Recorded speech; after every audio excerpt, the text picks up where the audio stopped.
Northwestern Africa is where we start today's global coverage on CNN 10. I'm Carl Azus, and I'm happy to see you this October 6th.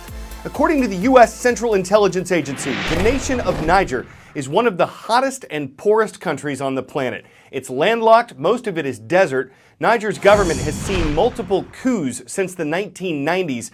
It doesn't have much funding and doesn't offer many services, and it's further challenged by instability in several of the countries that border Niger. That's part of the reason why U.S. troops are there, to support the Nigerian armed forces in their ongoing fights against terrorist groups. French, German, and Malian troops are also helping in those efforts. A U.S. official says on Wednesday as many as 50 fighters affiliated with the ISIS terrorist group ambushed a patrol of Nigerian troops and U.S. Green Berets. Those are elite members of the Army's special forces. 3 Green Berets were killed, 2 others were wounded and evacuated from the area in stable condition. American officials say operations are being conducted to locate the attackers. This ambush happened in southwest Niger near the nation's border with Mali.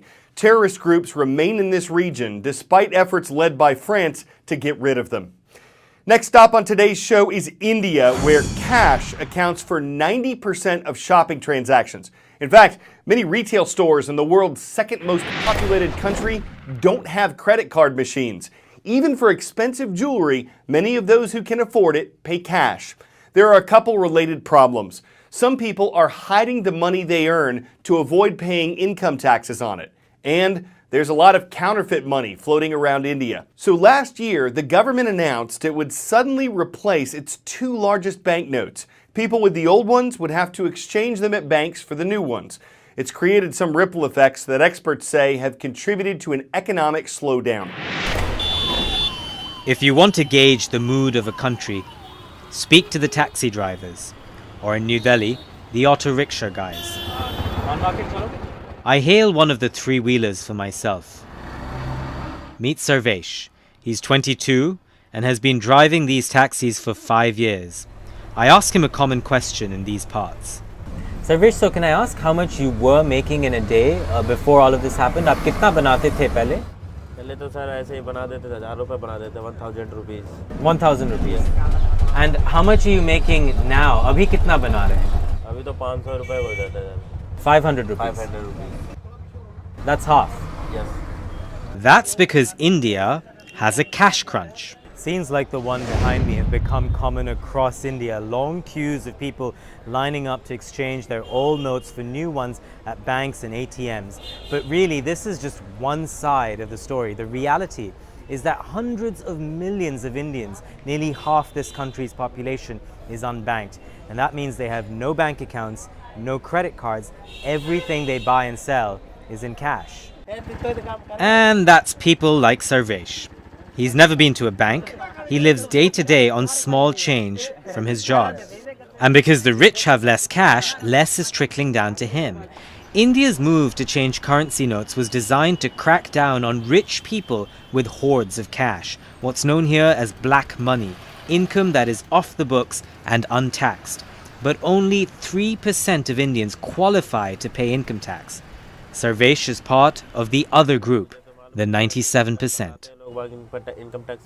What's income tax? He says. I can barely make ends meet anyway. A small snack during the day, samosas and tea, is a luxury in times like these. He's been struggling to get rides all day. Are you still in favor of Mr. Modi's move? अभी भी आप सहमत हैं जो किए हैं? Yes, he says. The fat cats will suffer. They're hoarding cash. How long can you survive on half pay, I ask. Let's see, he says. As evening falls, Sarvesh keeps cruising for a ride. While India cracks down on corruption, people like Sarvesh are collateral damage this week, and their stories seldom told. But I'm struck by his optimism. I guess the night is darkest before the dawn. Ravi Agrawal, CNN, New Delhi. Nate is the name of a tropical storm that's whirling in the Caribbean. It's already flooded parts of the Central American nation of Costa Rica, and last night it was soaking Nicaragua and Honduras with heavy rain. Forecasters expect Nate to pass by Cancun, Mexico on Friday and they're warning that it could strengthen to a hurricane when it moves over the Gulf of Mexico on Saturday. They're not completely certain where Nate will go, but its current path has it on course to make landfall between southeastern Louisiana and southwestern Alabama over the weekend. Nate isn't forecast to become a major hurricane, but preparations are being made in New Orleans for heavy wind. Can you gain weight by licking postage stamps? Not in the US, but maybe in Britain. The average calorie count of an American postage stamp is about 1/10 of 1 calorie, so not much. But the UK uses a gum on the back of its stamps that's almost 6 calories and more than 14 on each special commemorative stamp. So if you're doing any bulk mailings from London, you might want to count calories. Now that's random.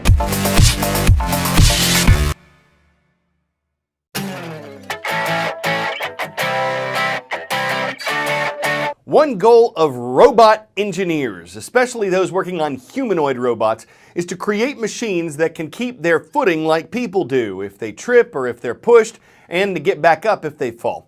One of the best ways to test out the robot's balance is to intentionally try to trip them up and make their stabilization mechanisms go to work. But some observers on the internet have launched tongue-in-cheek protests. It's a wow moment. For robot fans, an impressive new version of the Atlas robot is unveiled. And what steals the limelight? Robot abuse. And it's not just physical, but mental torture. By hockey stick, taunted and teased, this after doing such a nice job of lifting boxes. And this isn't the first time the highly regarded robot design company Boston Dynamics has mistreated one of its creations.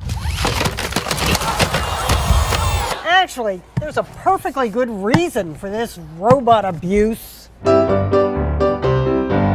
When most robots fall down, they can't get back up. They often have to be carried off for repair. But when the new Atlas was forced to faceplant, watch it get back on its feet. And though it stumbles through the snow like Bigfoot, it never loses its balance on the uneven terrain. That's a very big deal. Lest you think the engineers are just brutal bullies, lacking any sense of humor. Jingle bells, jingle bells. This was last year's Christmas greeting from Boston Dynamics. Even if their robots aren't laughing all the way. Jeannie Mo, CNN, New York. Pretty much sums up the nuts and bolts. All robots ought to have drive to keep going. They can't be too sensitive and they need to stay motivated. Some may have autonomy, but they're not in controller unless maybe there's a ghost in the machine, in which case it's probably better not to short circuit the program when arranging a battery of challenges. Fridays are awesome on CNN 10.